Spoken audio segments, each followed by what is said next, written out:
So folks, big news today. SALAH, it's been all over the TV and the radio, I'm sure it'll be in the press tomorrow. Brilliant footballer that he is, has got involved in the current conflict, the Israeli-Palestine conflict there, and that is two-penneth, that is say. And to be honest with you, for all I've got no problem with what he said, and I haven't, I would have liked him to have said a little more. If you haven't heard it, what he said, he's come out and said, look, please, Israel, let the aid get into Palestine. They need it. There's men, women and children dying. And I think what he said is we don't want any more bloodshed. We don't want any more deaths. And I think he meant on both sides, which to an extent is good. I heard it discussed on TalkSport this morning with Jim and Simon. And Simon had his two-penneth as per usual. And again, I agreed with him probably pretty fully, although I would have gone a little bit further myself. I think Simon said, look, I don't mind that he's come out and said this, because when you listen to it, he's talking about both sides. I've got no problem with him saying it. I mean, I think it's been viewed about 1 million times, and I think it's been shared about another 300,000 times, so plenty of people were looking at it. That was 10, 11 o'clock this morning. It'll have been viewed even more times now. He said, but although he's come out and he's not called any side, be it Israel or Palestine, he's obviously not going to call Palestine. The Arabs are thinking he's an Arab himself, being from Egypt.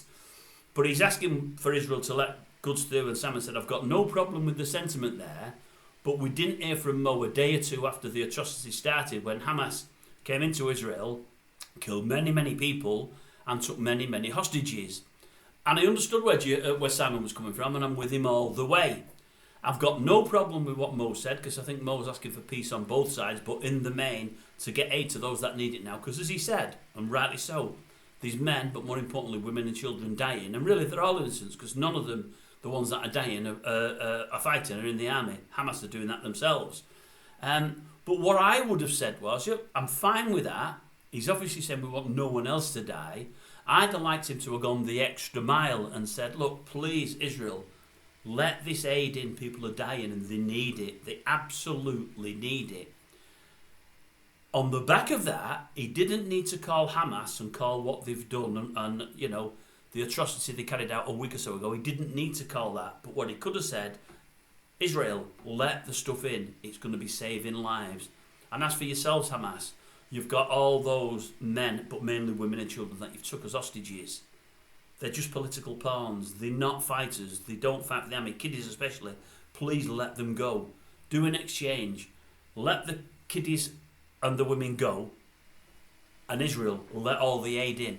That to me would have been fair. That to me would have been what he should have said. He's obviously probably not going to say that. He worries about reprisals, and when all's said and done, he's Arabian, and Hamas are too, as far as I'm aware.